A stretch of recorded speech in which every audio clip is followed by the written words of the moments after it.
Okay. Hello, everyone, and thank you for tuning in. My name is Jesse Browning, current CEO of the Guelph Greens EDA. It brings me great joy to share the screen with fellow Greens. Oh, we got someone coming in now. Bruna, told ya. And with our guest of honor, Judy Green, contestant in the Green Party of Canada's Leadership Contest. If this is your first time tuning in, I know for some of you it isn't, and I'm really happy to see you guys. And please, every Wednesday from 7 to 8:30, we're going to be hosting each contestant. So please feel free, share that link.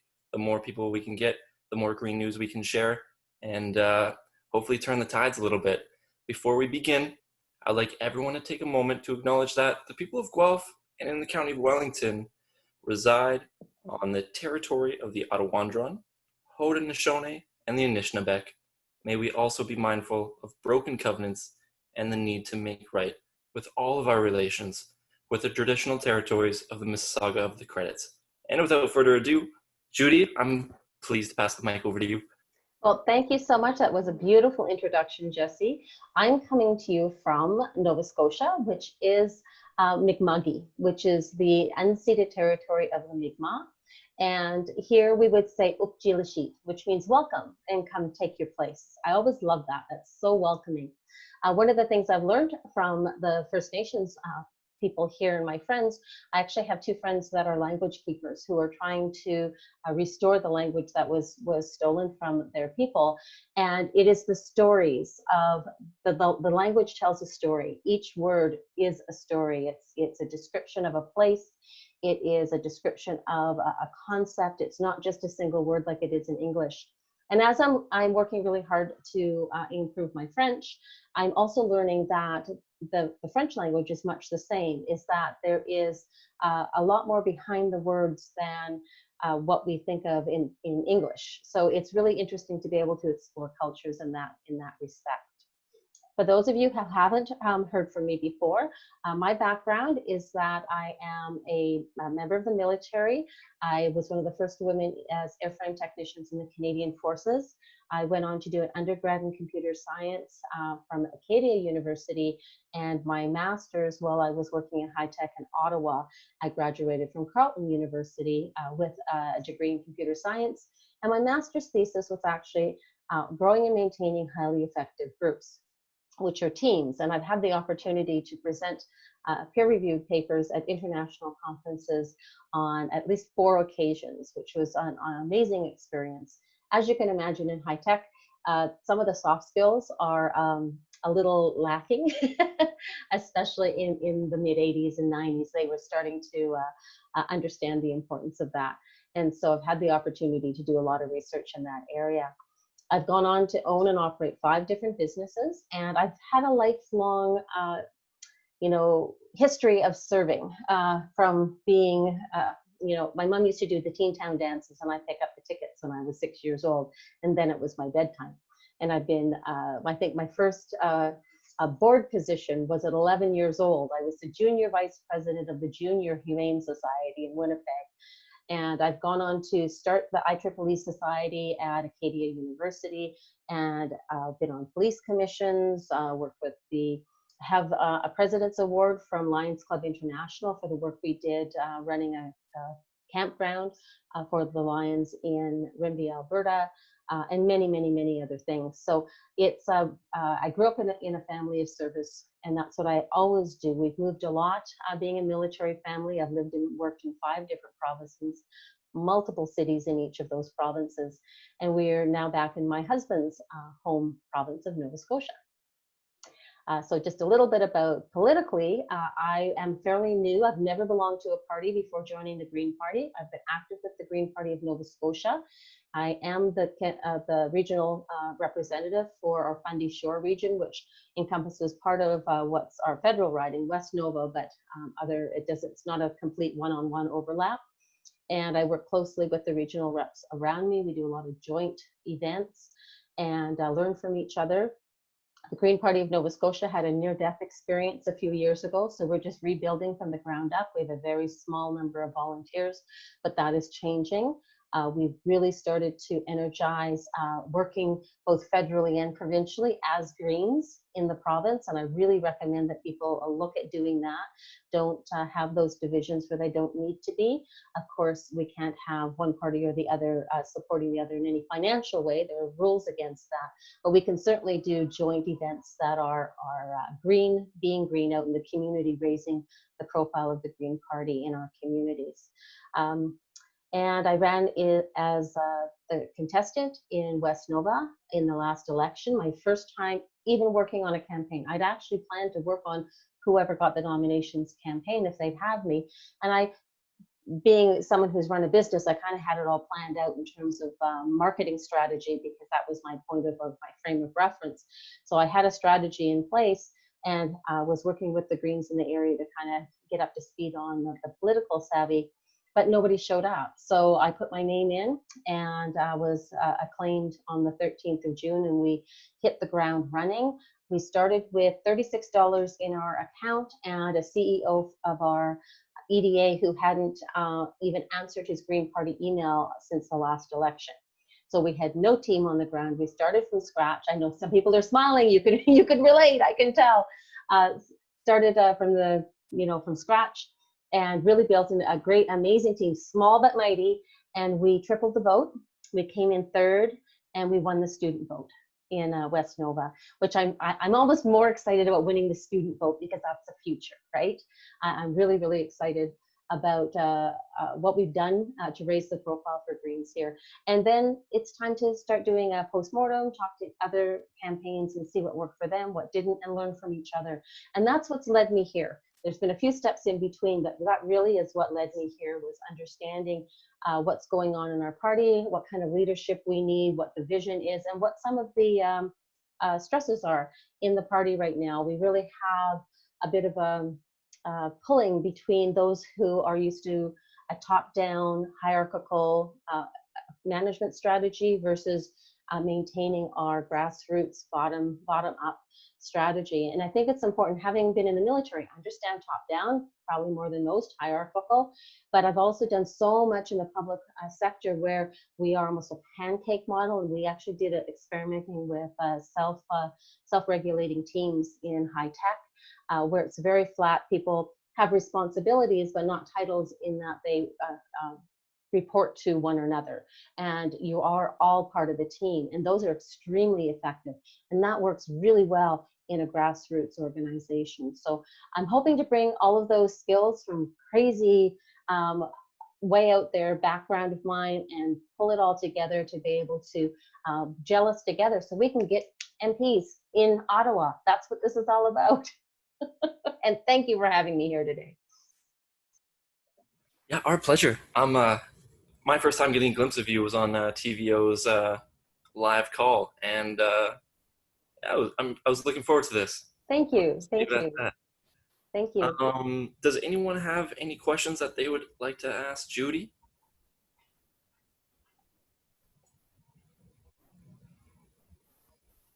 Yeah.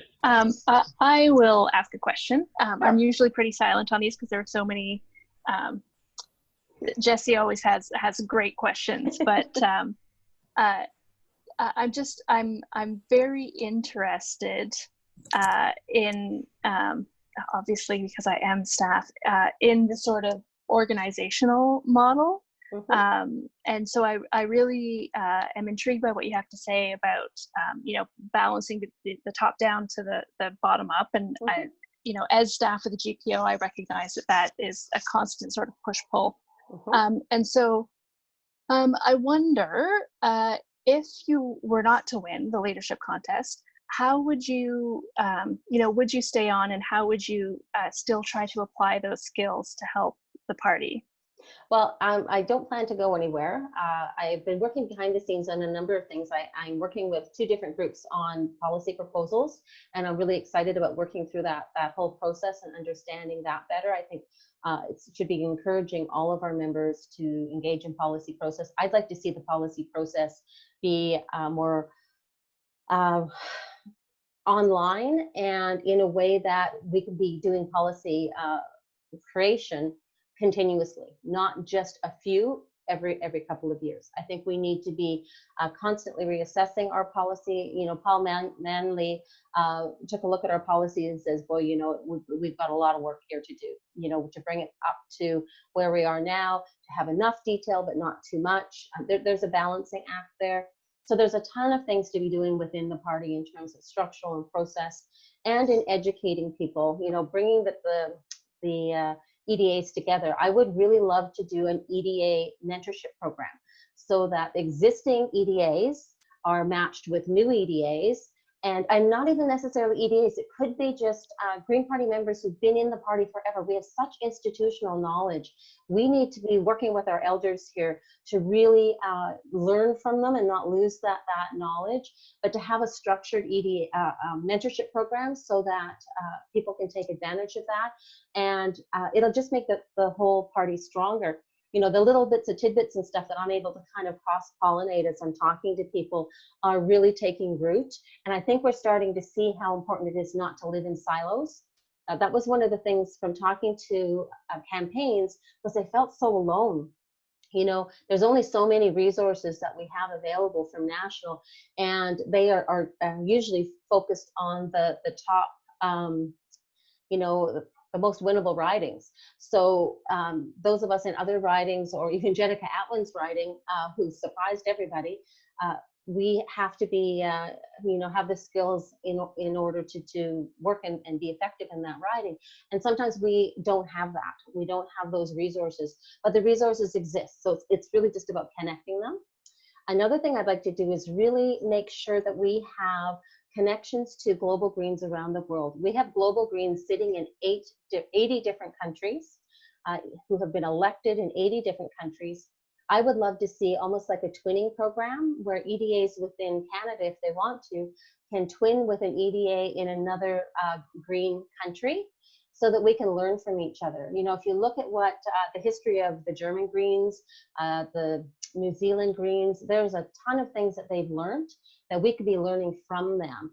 As an object-oriented programmer, I hate copy and pasting. You know, I hate starting from scratch. I want to build upon the knowledge that's already there and make sure that we're not, that we're being most efficient and not, you know, making the same mistakes over and over again. Trust me, we'll make enough of our own brand new ones. We don't want to be repeating everyone else's. So that's kind of what I would really like to get people excited about. However that form would work, I don't know. There's also, you know, the opportunity, perhaps depending on who does win the leadership, there is 2 positions for deputy leaders, which would have more of this kind of role. Potentially, you know, one of the policy proposals we're talking about is a co-leadership, and what we're finding is there's nothing that precludes us from having co-leadership at this point in time. We just have to have a penultimate leader who has the only extra task they would have is to be registered with Elections Canada to sign the nomination forms. So, and other than that, we can define it any way we want. We'll have a form of co-leadership no matter who wins, because we have now a caucus leader with Elizabeth May, and then we'll have party leader. So it's, I think that we can be more flexible in how we organize things so that we can not put so much weight on one person, but because eventually we want, like, all of the co-leaders and the leaders should all be in Parliament, and being a parliamentarian is a full-time job unto itself. So I honestly don't know how Elizabeth has done it up to this point. You know, Energizer Bunny comes to mind, but there is a ton of work that needs to be done. And if we can spread it out over more people, we'll be much more effective and we won't burn out. I mean, that's like volunteer training 101, is don't burn out your volunteers, and always make sure to feed them. I resonate with that so much, Judy. I have a question here from Brandon. This is a really interesting question. Can you identify one issue related to animal welfare, one issue related to biodiversity, and one issue related to endangered species that you see as a problem in Canada, and how would you address these issues? Animal-related issues always take a backseat in politics, and yet it is important, and yet it's an important it's important for a lot of people to look at in this country. Yes, I agree. And it's hard to actually just choose one. But there is one that I am working on with one of these policy proposals. We're actually looking at our policies on agri-food and how, the Canada Food Guide has basically downgraded milk and milk products, and yet our policy hasn't kept up with that. So this policy that we're working on right now will encourage us to follow the evidence of the research that was done that created the Canada Food Guide, and to look at really speaking out against factory farming. Confined animal feeding operations really need to go. I've been working in the health and welfare field in nutrition for about six to 10 years now. I'm a whole food plant-based chef, and the factory farming is bad for the planet, bad for the people, and really, really bad for the animals. We don't have to do it that way. We can go back to smaller, local, sustainable, regenerative, mixed animal ag, and that's going to be better for us in terms of being food security, local, having access, the safety of the food as well. One of the big problems with those big factory farms is it's so easy for contaminants to happen and for it to be really bad for people. And I think if you can, because we end up getting this argument or this polarization between those who are militant vegan and those who want to eat meat, and we have to avoid that. And so if we go at it from a science perspective, this is what the climate scientists are saying in terms of methane exposure, and how that contributes, about land use, about sequestering carbon, and about nutrition. So if you can go at it from multiple scientific perspectives, it keeps that emotion out of there. That's that gut reaction. And one of my early recommendations to this group was that it's really important not to be telling people what they can or cannot eat. People do not react well when you tell them what they can or cannot eat. This is one of the few things we have choices of in our lives, and we need to respect that, but we need to give them the information. So factory farms would be the big animal welfare issue. Biodiversity, a big issue here that is near and dear to my heart in Nova Scotia is what happens with clear cutting. It's not just the trees that we're losing. It's not just the carbon sinks. It's that biodiversity. We have a Migratory Bird Act here that is ignored. We don't have a silent spring. So as the birds, these migratory birds, many of them endangered species, are nesting in these tiny little nests in the trees that even if you're on the ground, you have to get your head in the tree to actually see them. The people sitting in the big tree farmers and big machines, there's no way they can see them, and they just mow them all down. So, we're not being respectful of even our own laws and the reports. We have reports over and over and over again. Here we have a Leahy report, which is really in-depth and talks about a 3-point model of forest management that talks about the biodiversity. It talks about having, wildlife corridors left. It talks about not clear cutting because the silt runs off into the migratory waters of spawning for fish. It's all interconnected. And if we are messing up in one area, it has effects everywhere.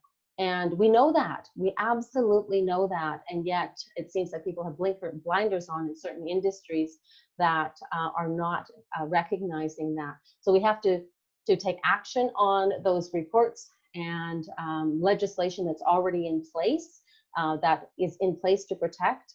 And one of the things with COVID that's really got me frustrated is that so many of these biodiversity and laws that have been put in place to protect the land and protect the animals is being just kind of whitewashed away because they want to push these industries through. Jeepers, I was just reading about one about coal. What the heck do we need another bloody coal mine for? Like, seriously, people, give your head a shake. That's just what I want to say, right? You can see me in question period. So totally not what they're expecting. So that would be biodiversity. I talked a little bit about endangered species, and that's biodiversity and endangered species is kind of one and the other. Within the matrix of life on this planet, every species has a purpose. And when we take one species out of that, we unbalance the whole thing. Look at what the rapid depopulation of whales has happened. We have lower plankton counts, and the kids at school love this one. It's because they don't have the whale poop. You know, plankton requires whale poop. You know, it's all interconnected, and then all those other animals from algae on up all feed off of that, and it's the web of life. And when we take one species out of that, we totally dismantle that. And what we don't realize is that's the scaffold upon which our civilization is built, and we are undermining ourselves. You know, even if somebody doesn't have the largesse to have that connection to nature and animals, they have to understand what it is they're doing to themselves by taking out these or doing things that are actually losing that biodiversity. Okay, I think I lost the question here. Okay, so did I answer in? Okay, I think I got the 3. You betcha. Did that answer your question, Brandon? Seeing a head nod from Brandon. Okay. He's typing away. Got another one from Jim. Okay. Jim, would you like to voice that, or would you like me to go ahead? Just give me a. Oh, I see it unmute. Go ahead, Jim. Okay. What is the most important issue that you feel for the Green Party?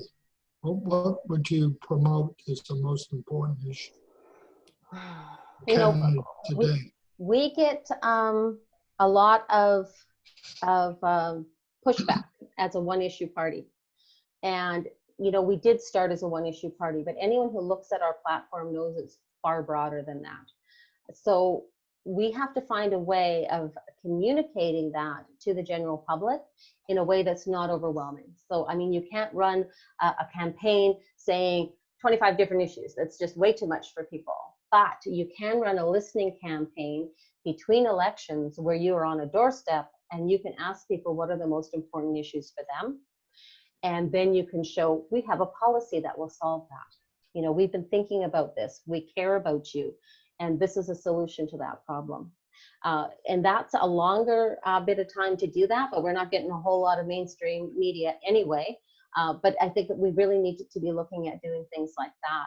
But I'd actually back it up even a little bit more than that, Jim. As a deep dive that I've done within our party itself, the party itself has to stick to our own values. We have to really go back to defining who we are and making sure that decisions that are being made are adhering to our own core principles and that we're not being hypocrites. I have to tell you, Jim, I stood in front of people here in 6 different debates in the last election.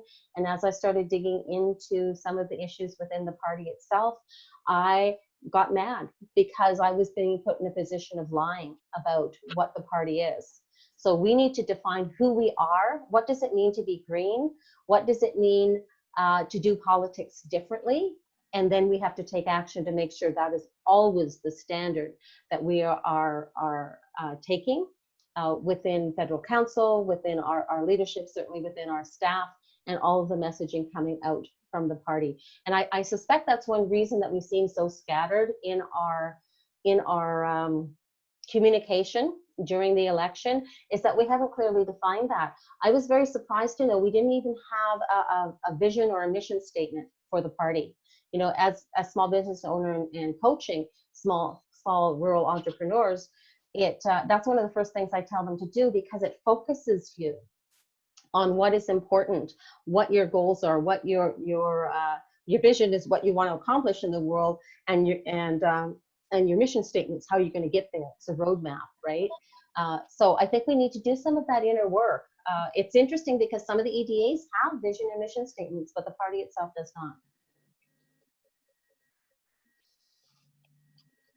Thanks, Jim. That was a great question.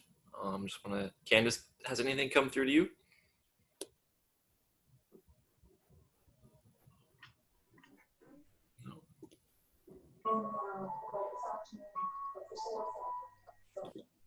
All right, I'm going to go ahead here with one. Sure. Judy, do you have a favorite green policy? Do I have a favorite? Yes, guaranteed livable income, without a doubt. I've been an anti-poverty advocate for many, many years, working in the area of food security. And so if I could, in some small way, bring about the end of poverty in Canada, that would be the most amazing legacy, aside from my son and my grandchildren. They have to come first. But that would be a very close second to my family, because I know it personally. I grew up in poverty. My family was torn apart because of you know, the circumstances that we lived in. And my mom was offered a job, and my dad didn't want to leave the Okanagan. So she took us girls to Winnipeg, and where she could work, because otherwise she'd be on welfare. And she didn't want to be on welfare anymore if she didn't have to. So, and I hear that a lot. You know, I had, and it becomes a real problem. I worked for Salvation Army at a home for unwed moms while I was going through my undergrad, because I could do midnight shifts there. It worked with, worked with going to school. And we had one young girl, about 16, who was pregnant, working really hard to get her grade 12 done before the baby was born. Was a real go-getter, smart girl. She went home for Easter, and she came home absolutely devastated. And when we finally got her calmed down enough to tell us what the problem was, she says, you know, I've been working hard. And we said, yeah, we've seen. And she says, you know, I told my mom and my grandma, and I thought that they were going to be excited that I was going to be the first one in the family to graduate from high school. And their response was, who do you think you are? It was, welfare is good enough for your mom and grandma, like for me and grandma. Who do you think you are that you're so much better? So there's the loss of dignity for people who are living in the poverty line becomes systemic. It is a form of generational trauma. And we really need to understand that, that it isn't, you know, I get really frustrated because the languaging, especially right now about CERB, is all about, oh, there's something wrong with people. They're lazy. You know, it's something they did wrong that they're in poverty. And the reality is, you talk to people who are in poverty, it's nothing they did wrong. They came from a certain circumstance. They didn't have the opportunities. And once you're trapped in poverty, a simple thing is not even having the right clothes to go to an interview or enough money to get on a bus and get there will stop you in your tracks from making anything better of yourself. So people really need a solid financial foundation in this country. The current systems are so punitive and so demoralizing and absolutely horrendous in the way that they're administered, because you're constantly under suspicion that you're gaming the system. You heard that term recently. So, you know, we need to be treating our fellow citizens with respect. We are an extremely wealthy country. There is no reason that we couldn't be providing a guaranteed livable income. You know, the basics are covered for everybody. We'd have benefits that we'd see with lower crime. We'd have much lower costs on our healthcare and mental health. We'd have lower numbers of people who are addicted. You know, I could go on and on and on. So, and there are, you know, we don't even need to do studies anymore. We know that this is the solution to go. It's being done many places in different variations all around the world. If somebody isn't aware of this at all or haven't read it and wants some reference to some of the studies, a really good book is called Utopia for Realists. I found that a really good introductory book on the topic of guaranteed livable income or universal basic income. But I do like our policy of guaranteed livable income that's tied to cost of living in the different area and floats with inflation. Thank you for that question. I love talking about that one. Yeah, I got a lot of good ones, so I'm glad to hear that you vibed with that. I got one from, I'm sorry if I pronounced this wrong, but I think it's Mika, and it is, what is your stance on the public funding of the CBC and what should be done in the future? You know, I think CBC has a long history of being funded by, that's really been tied to who's in power in Ottawa. And that has skewed their reporting. And if you look back historically, there's a lot of that's been written about it. I think we do need an independent, all caps underlined, news source. So we have to decouple the funding from the government in power. So we really have to look at a different funding model for CBC and ensure that it is getting into the smaller regions in the north, that we really do have more local coverage and not just the rehash that's of news stories that are happening on the other major news coverage. Because one of the things I'm noticing, especially in COVID, where a lot of the smaller news reporting agencies are all shut down, is that the news is coming out of like a handful of mainstream media, many of which are kind of skewed to one side or the other of the spectrum, and where it's not accurate, it's not unbiased, and nothing is happening local. And it's almost like the same sort of thing that's happening with businesses, where we seem to be getting just so many huge businesses that gobble up all the little ones. We're seeing the same thing in media. So we need to have some protections to have a truly independent news reporting CBC in Canada. But there really has to be, take the bias out of it. And that's going to take a lot of work, because that becomes habit. Thank you for that question. Got another one from Brandon. So this one says, do you support the CANZUC proposal, an agreement between Canada, the UK, New Zealand, and Australia that would promote the free movement of people and goods across all nations? This would allow people to maintain citizenship while working or living in other nations. That's interesting.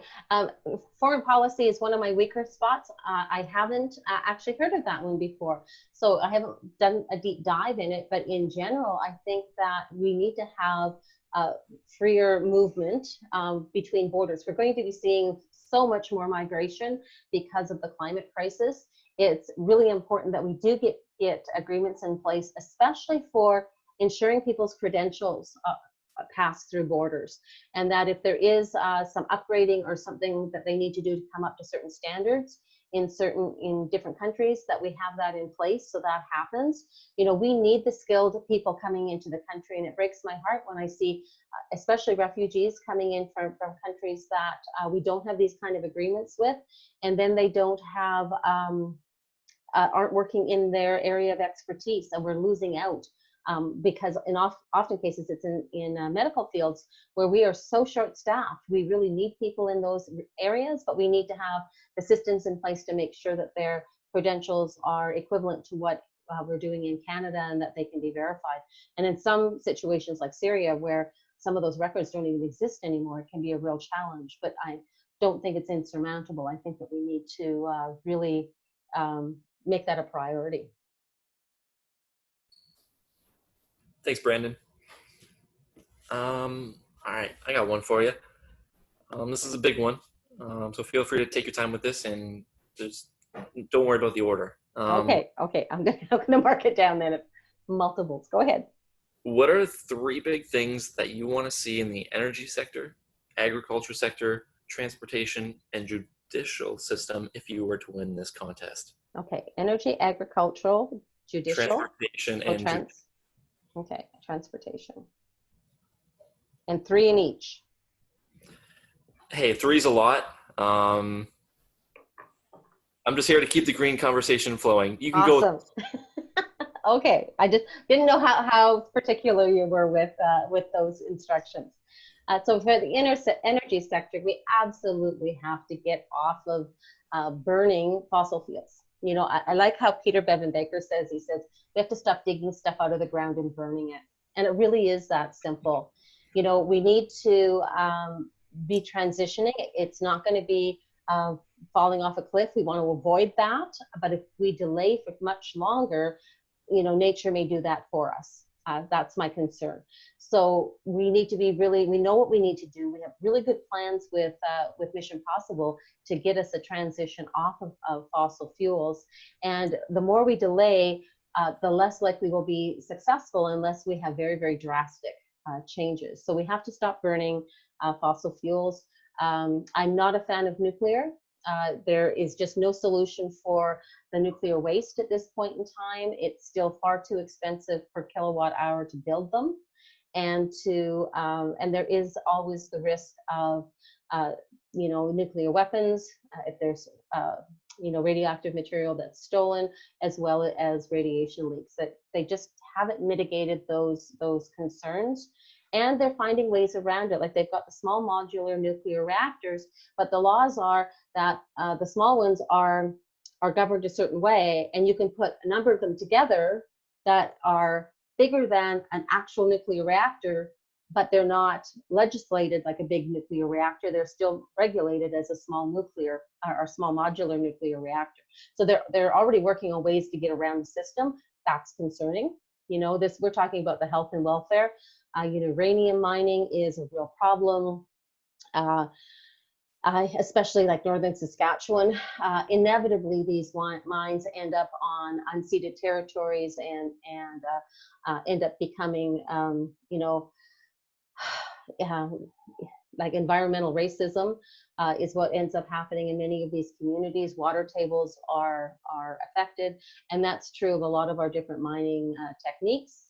You know, it's not so much that the problem is that we're digging certain metals and stuff out of the ground. It's the process we're using to do that, the tailings ponds that are left, and what we're left with, the mess we're left with, that's the big problem. So there needs to be more responsibility in the energy production companies, that they absolutely are responsible for cleaning up their own mess. I can hear my mother's voice. You made it, you clean it up. And that needs to be like a really simple rule for energy. We're seeing that already with the abandoned oil and gas wells. And we saw that 15 years ago when I was working in Alberta about the abandoned oil and gas wells.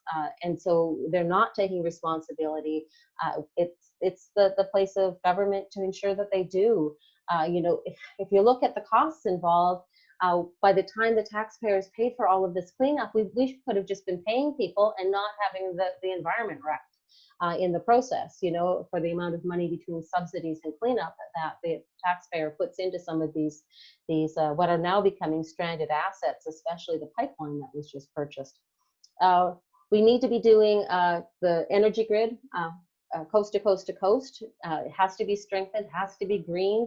Here in Nova Scotia, we've got a real problem with the biomass furnace, which is one of the least effective ways of creating energy is to burn wood.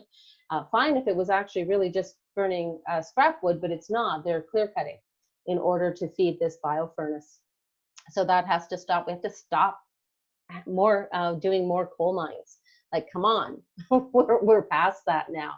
We really need to be subsidizing and putting the energies into the clean tech. And, you know, we know historically if the energy and the subsidies are going to, the focus is going to clean tech, technology grows by leaps and bounds and becomes much more affordable. But we also have to be careful that just because we're calling it green, that we look at the full cost of producing it. What are the materials? Where are they mined? You know, how much as carbon is used in creation of, say, a windmill? You know, and how far are these components being shipped? You know, the shipping is a big component. I would really like to do labels like we do for food. I'd like to have carbon labels on every consumer good so that we know what the cost is, and we can choose between two items that have a higher cost and one that has a lower cost in carbon. I think people will make those decisions if they have the information available to them, and there are organizations that are collecting this data. So I think it's doable. Is that 3 for energy? I'll go on to ag. Good. For agriculture, there's a bit of a transition that has to happen here. You know, we've seen almost the death of the family farm as big ag has kind of eaten up family farms. And we need to kind of reverse that process. The big monocultures are a real problem in terms of biodiversity, in terms of our insect population, in terms of the chemical use, in terms of pesticides and herbicides that are on a lot of these crops. And the odd thing is that the crops that are being subsidized aren't the ones that are feeding people. You know, they're the crops that are being used to feed animals in those confined animal feeding operations. So it ties back to that as well. So we really need to look at what our overall strategy needs to be in order to be resilient during climate crisis, it's going to be really, really important to have local sustainable. So we need to have local abattoirs. We saw with COVID-19 that I think there's 3 main plants that process most of the meat in Canada, and the workers in all 3 plants had massive numbers of people coming down with COVID-19, many of them temporary foreign workers. And that was just heartbreaking to see, but it also interrupted our food supply across Canada. But local abattoirs, as long as they are following the health and safety guidelines and can move to farm, are much more humane in meat production, as well as keeping those businesses local and not having the stress and strain of transporting these animals. So we also have to be looking at land banks, agricultural land banks, to help newcomers to Canada and youth who want to get into farming to have access to agricultural land. We need to be protecting agricultural land from urban sprawl. It's going to be more and more critical going forward. We also need to be looking at, especially in the north, really investing in greenhouses that will allow local food production year round. And I think it's in Nunavut has a community greenhouse, which is a really good model that could be replicated elsewhere. And when we're talking about abandoned oil wells, about 1/3 of the abandoned wells are suitable for geothermal. So we could actually have geothermal run greenhouses on the prairies where we once had these abandoned oil wells. So there's a lot of things that we can work with, and that they kind of mix together, just like in this wonderful earth that we live on. Judicial, we really need to, the rates of incarceration and the things that people are held in prison for extended periods of time will blow your mind when you start looking at it. The disproportionate number of Black, Indigenous, and people of color that are being held long-term in incarceration for things that a white person wouldn't even be, booked for. In the police force. Like, we have some serious problems in our judicial system. My sister's a lawyer. Her husband worked in criminal law, and I worked in their office doing software for them for a while. It really opened my eyes to our judicial system. And it isn't a justice system, it's a legal system. And there is some serious problems with it. We need to ensure that everybody does have access to legal aid, because as much as we say if that's the truth, it's not. We need to have a different legal system for youth. The youth mind doesn't work the same way as an adult mind does, especially in terms of actions and consequences. It's a physiological fact. And by expecting the youth to be adhering to or being punished the same way an adult would be, is like, it's all about our expectations of what they are capable of processing. Here in Halifax, we have a really innovative youth court that takes that into effect, that is taking the issues about the Black, Indigenous, and people of color, the communities they're coming from, it takes those into effect as well. We're seeing a lot less recidivism, and we're seeing a lot less incarceration. So I think that that's a win, because these children, these youth are the future. We need to help to get them moving in the right direction. But that comes a lot with prevention. It comes, as part of the conversation about defunding the police. We need more of a community-oriented, driven, preventative policing in our communities. The police should be our protectors, our allies. You shouldn't have that in your chest when a police officer drives up beside you. I'm a white woman and I feel uncomfortable when a police officer drives up beside me, whether I have like a broken taillight or whatever. I don't know. I still have that. I can only imagine what a person of color or a First Nations person would feel like in that circumstance. So that tells me that we have a lot of work to do in terms of policing in Canada, and demilitarizing our police in order to move that money, but also the mindset out of treating everything as if it's a crime, and treating people as people, not criminals. I don't know if that was 3 or not. I kind of do organic thought here. And transportation. Okay, one more. Okay, so transportation. You know, we've been big proponents of public transportation, greens in general, certainly in urban areas. With COVID-19 and we're having to socially distance, it's a bit different now, but we still need, you know, public transportation. We need to provide bike lanes, safe places to bike in urban areas. We need to look at areas of our downtown that don't even have, that are pedestrian, that don't even have cars. You know, it is much more, in Europe, they have like the town square, and that's where people come and sit at the cafe, and the kids are playing in the park, and it's a community feel.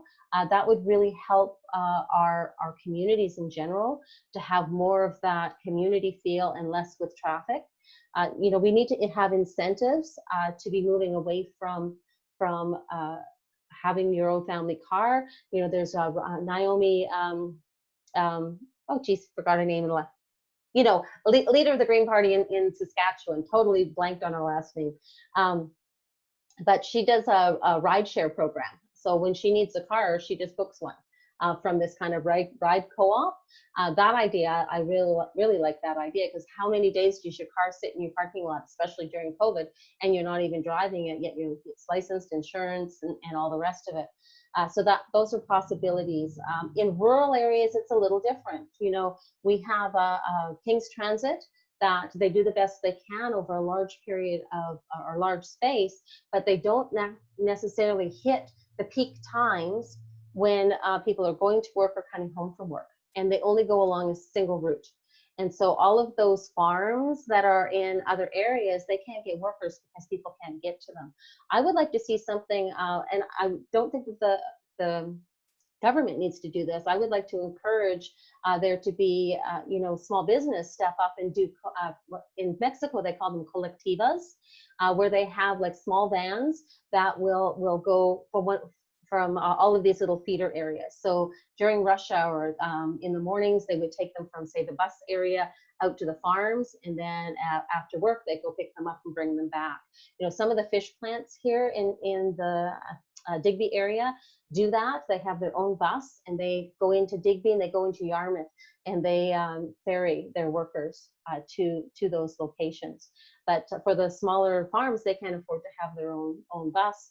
But if they had these collectivas running along those systems, that would really work. So we have to think outside of the box. Absolutely need high-speed rail across Canada. I love some of the hydrogen technology, but again, we have to be careful where it's coming from. The hydrogen from LNG is a no-no, but there is some really interesting in Saskatchewan. There's a new company that is looking at extracting LNG from the tailings ponds from mining, and they haven't gone through a full life cycle of it yet. I'm really watching it. I'm hopeful that the science will show out, but it's so heartening to see different kind of technology coming out that will help us have clean energy and multiple kinds of clean energy going forward. That's awesome. Definitely more than 3 in all of those. Okay. And you touched upon one of Mika's questions. I'm going to call him in. Mika, come on in. Sure. Introduce yourself. Can you hear me? Loud and clear. Okay, cool. So I guess I'm just wondering, where exactly do you stand on the defund the police movement, and what exactly does that mean to you? Mm-hmm. And what, if any, police reforms do you see as like a winning position in an upcoming election? Mm-hmm. That's a really good question, because honestly, I'd never heard of defund the police until the Black Lives Matter movement. And when I first heard it, coming from a military background, I have family members who work in the military, both military police and actually as state troopers down in the US. And so I was kind of taken aback a little bit, like, what are we going to do without a police force, right? And I think that's what the first reaction is to people. I think defund the police, unfortunately, is a bit of a misstep in naming, because it gets that reaction, but at least it opens the conversation. And really what defunding the police is about is making sure that we have a police force, highly trained strike force, for when we need that type of action. But we need to be looking at all the things we're asking the police to do. We're asking them to be social workers. Some of them have delivered babies, for Pete's sakes. We're asking them to be able to do these wellness checks with people who may be violent in their mental health challenges. And yet the training we give them is in interacting with criminals. And so my father used to say, if the only tool you know how to use is a hammer, everything looks like a nail. And so I think we're seeing a little bit of this reaction. And yes, it could be coming from institutional mindsets. It could be coming from training, but we've tried these incremental improvements in policing in the past and they do not work. The reality is that we need to, as I mentioned before, we need to be having more community support. Rural internet, just. Oh, sorry. Did it catch up? Where did it let it? Yeah, rural internet. Okay, so we need to be looking at ensuring that people have access to the mental health. That there's Cindy singing the song of her people. And ensure that the population isn't desperate. A lot of people enter into crime because they have no other choice. It's not their choice, but they feel they have no other choice because their options are limited in their communities. That's what we need to fix. That's where we need to be looking at preventative, and it could take a generation or more. It's not going to be a fix in 4 years, and I think that's why politicians haven't looked at it before, because the way our political structure is set up is that you have 4 years to do something, to show that you've done something, and you likely won't be in office the next time because we have party churn. And it is unfortunate because we get this accumulation of more and more dysfunction in certain organizations. But we also have to address the reality that our RCMP was designed for initially for dealing with the Indian problem. And even the way that they are trained, they are told from the day one that they are the elite. And that is drummed into them. And I've heard this from friends who went through RCMP training and have been RCMP officers for years. And I know that from speaking to people who've worked in provincial police and in military police who've had to work with the RCMP, and they don't get respect because they're not RCMP. RCMP are elite. We had the same problem with the airborne in the military, and we saw what happened in Somalia. And the only way to fix that wasn't incremental. We had to disband that organization that had a long and storied history, and we had to completely rebuild from scratch with a joint task force. And sometimes you have to do that. Sometimes you cannot fix a system that is so totally broken, while still understanding that there is a need for policing. There is a need to do, having, I forgot what they call them, but it's a team that goes out where you may have a social worker, you might have medical personnel, and a police officer who is attending to a situation where somebody may be self-harming. Some of the recent in the news issues could have been alleviated if there were those types of teams. And I'm sorry, the excuse that, oh, well, you can't find that at night. Well, then you're not planning your staffing properly, quite frankly. If that's a need, yeah, sorry, I'm not buying it. It's a problem, we can fix it.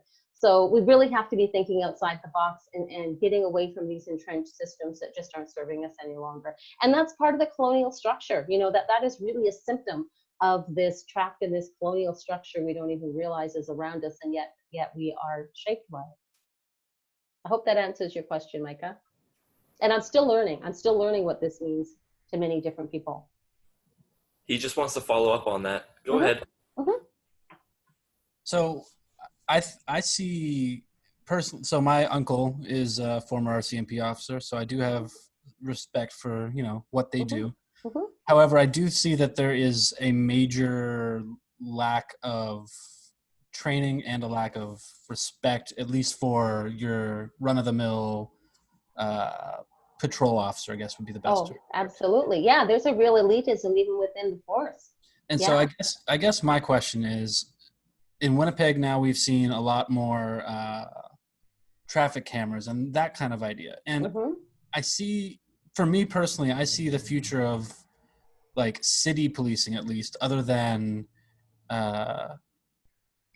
you know, your response force for violent situations. I see kind of the future of policing as more of a technological one, where I think we'll end up seeing a lot more video surveillance and that kind of thing. And while there are downsides up to that, of course, I do think that in general that will end up being safer in the long run. So what's your take on that? Like, what do you feel about, I don't want to say increased surveillance because that does make it sound bad, but I think people have a reaction to that. The automation of police, I think, would be the nice way to say it.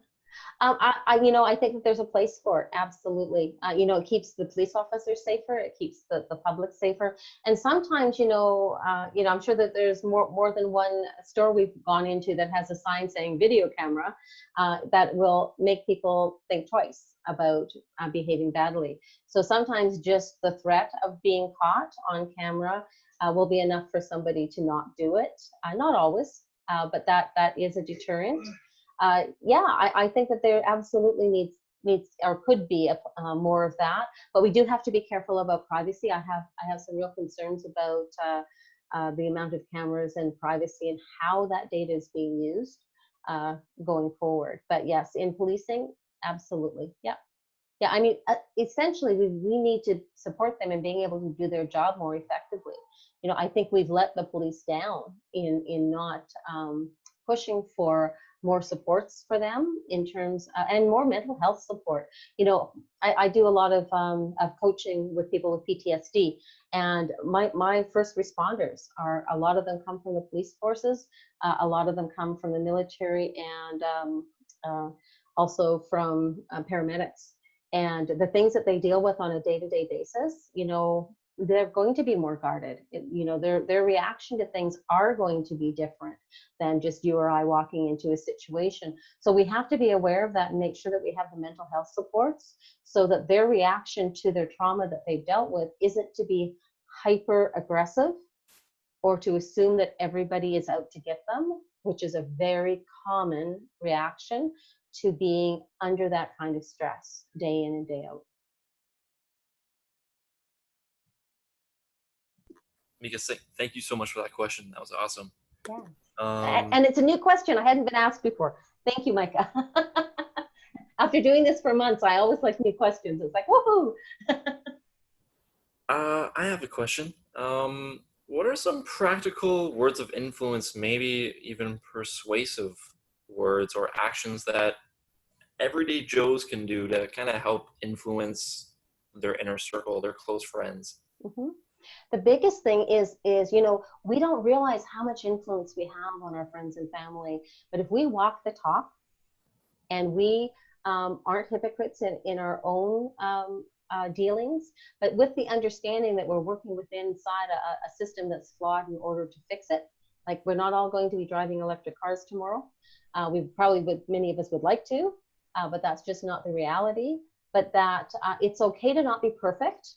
I think we need to model that as well, because there is that expectation. You hear that about Elizabeth all the time. Well, you know, she has to fly to Ottawa, and that's a whole lot of gas to be using. Well, you know, until we fix the system and make high-speed rail available on a time schedule that works with Parliament, the options are really limited from Vancouver Island. So the reality is that we have to be realistic, but have those thoughtful conversations with people, and sometimes just listen to what their concerns are. You know, if they've opened up to you, even if it's not what you believe or think, or they maybe completely haven't got the point, they deserve the respect of being listened to, because they're sharing a fear with you. People react against new policies because they're afraid of something. What I found is if you find out what they're afraid of, and then you can alleviate that fear. Like, for instance, when we talk about oil and gas, we get all of this big polarization against, you know, the tree huggers and the oil and gas workers when we talk about transitioning off. But when you start to talk to them and actually say, well, you know, our first priority is to ensure that you have the same or better income, that you don't lose that you have whatever training or support that's necessary. And depending on what your job is, you may be ideally suited to slide into the green energy world, because energy is energy to a great degree. So once you realize, and this works really well with conservative minded people, it is usually about security of finances. Family is really important, and looking out for your family. You know, everybody wants to be able to put food on the table, and those are really core. I don't know if you're familiar with Maslow's hierarchy of needs, but those are right at the very bottom, and they have to be addressed. And a lot of times when people are reacting fearfully, that's the level that they're reacting from. And just listen. We don't have to have all the answers. Reminds me of a saying my grandma used to say, we have 2 ears and 1 mouth for a reason. Yeah, exactly. Exactly. Yep. I got another question here from Brandon. That's what is your position on democratic reforms? Many people feel the government is not addressing their interests. People feel the government has too much power over the governing of our country, but a nation must really be run from the bottom up, not top down. The government needs to focus more on the direct, immediate, local needs of people, not personal projects that political parties want to see. How do you stop corporations, industry, wealthy individuals, and special interests overtaking people when it comes to policy? You know, it really comes down to people and planet first before profits. I have this personal philosophy that there's absolutely nothing wrong with making a comfortable living from a business, but if that comfortable living is coming on the backs of people or the planet, then it's predatory. And I have zero tolerance for predatory practices in business. And we see predatory practices a lot. And we really need to crack down on that. We need to crack down on profits being taken offshore and hidden away, not paying taxes.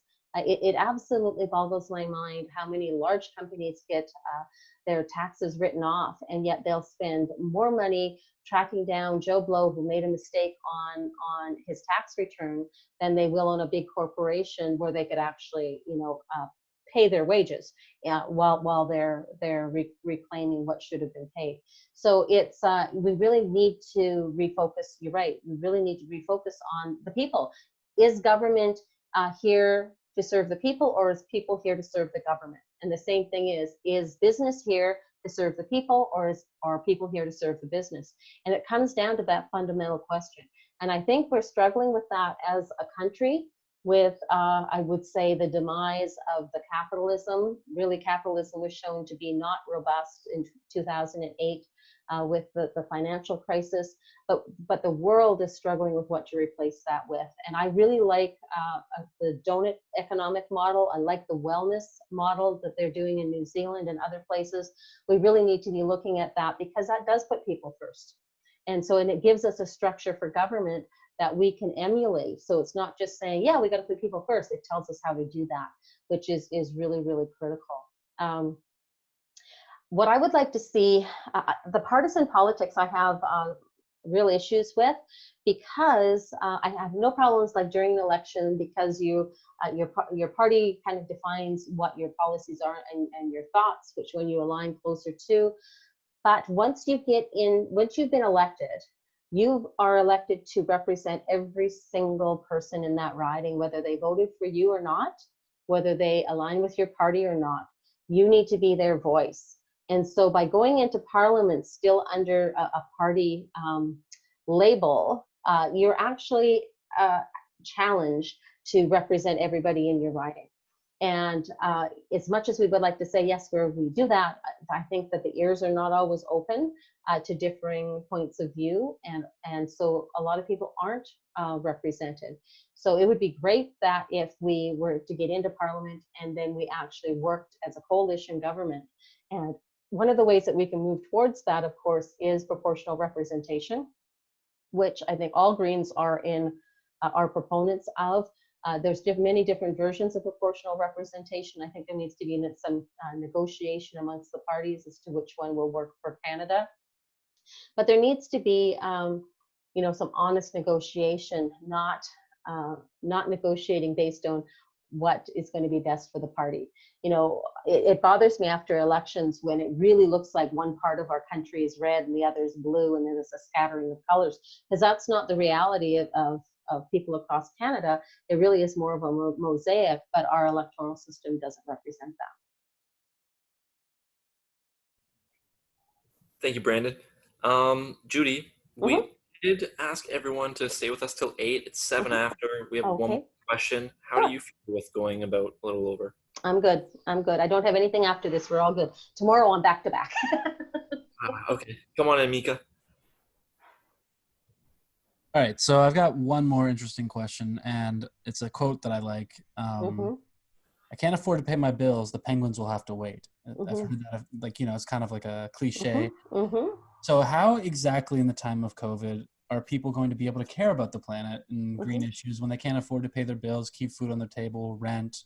You know, I think that the CERB was a great plan. I am a huge proponent of UBI. And I think that that is a part of it. But aside from basic income or guaranteed livable income, what other plans or programs do you see going forward that, you know, we as Greens could promote to not only bring awareness to some of these problems, but also to say, hey, yeah, we do care about you, right? I think, you know, we dealt with that a lot. I live in a riding where half the people are at or below the poverty line. So if I had gone around and knocked on doors and said, hey, I'm here to save the planet, I would have, like, it would not have gone over well at all. So we did a listening campaign, and the vast majority of people were worried about income, about food, about affordable childcare so that they could work. You know, these basic, again, we're at Maslow's hierarchy of needs. And I think COVID-19 has really thrown us all there to some degree, where we are really looking at the security, feeling safe and secure in our position in the country. So when I start to look at the Green Party policies, each and every one of our planet-saving policies can be described in a person-saving way. So I don't think that we need new policies, or that we need to change our focus from you know, saving the planet or the people on it more effectively, because the planet will carry on. It's our own civilization where that's at risk right now. But it is about couching it in those terms. So for somebody who is has just lost their job in oil and gas, you know, well, we're wanting to be retrofitting all of the federal buildings, and there's going to be a huge amount of construction jobs. Is that something you'd be interested in being involved in? Would that help you? We're going to be farming, you know, maybe that's something that you wanted to get into, you never thought you could. Well, here's some supports for small business and farmers. Have you thought about, you know, in healthcare, in the long-term care homes, one of the things that they're really having problems with is that it takes a lot of muscles to help move people who are immobile around. And, you know, somebody who's a roughneck has those muscles. And there's a real struggle right now because there's this machismo that goes along with those jobs. But for somebody who is a little more level-headed, they might consider having a completely different job change and an opportunity to be showing caring and compassion to our elders in our society. So there's opportunities to find a different place in the world that's different than where you are now. For here in Atlantic Canada, so many of our young people have to go out of the province to work. So being able to offer local, decentralized energy production from social enterprises, municipality, local co-ops that keep jobs and energy production in the community means that some of those young people may not have to go to the province to work. They can stay in the province with their community. So we just have to look at how we reframe what we're doing. Yes, it's absolutely going to be, you know, about energy and clean energy and getting off the CO2, but there's so many positive social aspects. You know, in business, I was always told, and this is something we struggle with as Greens, because we're all about evidence-based, we're great with the numbers, we can rattle off the science. And as a scientist, I call myself a recovering academic, because I've had to learn how to change the languaging, because I have to meet people where they're at, and I have to fix their pain. You know, I have to, as a small business owner, I have to tell someone how my policy is going to directly change their life for the better. And so if we can start learning in each of our EDAs how to do that, we don't need different policies. We just need different language and messaging, depending on who we're talking to. I hope that's helpful. I hope that, did you find that helpful, Mika? I know I love that answer. Yeah, it was wonderful. Thank you. Thank you. Awesome. Now I'm really curious what you really look like, Mika. What's your avatar there? Basically just like that. Okay, there you go. I love the facial expression. Judy, where can everyone find your social links, and where's the best place to reach you? Okay, everything's online. I'll put it in the chat. It's just www.judyngreen.com. .ca will get you there as well. Email is me@judyngreen.ca. Difference in the back. The email only works with .ca. The website works with both as long as my forwarding is working. We've had some technical issues. Social media links are on there as well.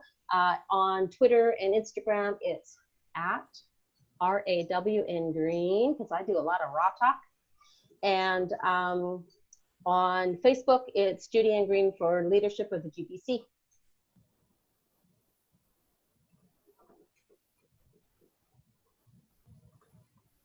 GPC. And that'll get you on Facebook. Awesome.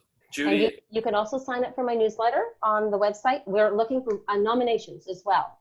All of us, you can nominate one or all 9 of us contestants. We need them from across the province. And of course, donations, you know, it's like an army moves on its belly, the campaign moves on donations. I love it. Judy, thanks so much for all the hard work you're going to continue to do. And I found this very informative. Thank you for recording it and sharing it. We're going to share it to our group as well. Excellent. And anyone who's interested in Green Party March, make sure you follow us. Drop us a line. Absolutely. We just a post of this interview. If you want any of the merch, just comment, I want some merch. Maybe share it with some friends. Someone will reach out to you. And Judy, I'm going to send you a little something special. Oh, I love it. I would be honored. Okay. I'm looking forward to seeing it on your next webinar sometime in the future. Okay, Absolutely. everyone. Thank you so much. See you next week. And, Jesse, yeah, go ahead, Candace. Jesse, I think you have an announcement about next week. Oh, thank you. Poja, Candace is such a powerhouse. I'm glad you guys stuck around because next week's a little different. Wednesday, we're still hosting a candidate, but we're throwing in Dimitri on Tuesday. So, guys, I know I see some familiar faces and ladies. Feel free to share that post. Just let's keep the green convo going. Sorry, so just to clarify, Dimitri will be our guest for next week's weekly event, but unfortunately we do have to do that one on Tuesday. There was just Wednesday didn't work, so we did make an arrangement. So Tuesday is the hour with Dimitri, and then just to keep everybody going on Wednesdays, because this has become a bit of a regular thing, we'll just do sort of an open chat. People can show up and we can talk about all of the contestants we've met with already and you know, try to sway each other. Just remember, it is a ranked ballot. So, and you know, we don't have to just choose one, which is really nice because I think I am so proud to be amongst these contestants, and my absolute goal is to get all 9 of us elected in the next election. That would give us, along with Jenica and Paul and Elizabeth, that would give us official party status, which gives us a lot more perks in the House. This has just been an awesome opportunity. Tomorrow night, of course, it is the Ontario regional meeting for the entire leadership. And after that, I will be the guest on, oh geez, you can tell it's a really long day. Dr. Courtney Howard's event tomorrow night. We'll be talking about rural internet in the north and rural Nova Scotia, as we saw. It demonstrated itself tonight. Awesome. Thank you all for taking the time to be with me tonight. I really appreciate it. It's been great questions, great conversation, and thanks for all you're doing in your area. Anytime. Our pleasure. Good night, everybody. Awesome. Good night.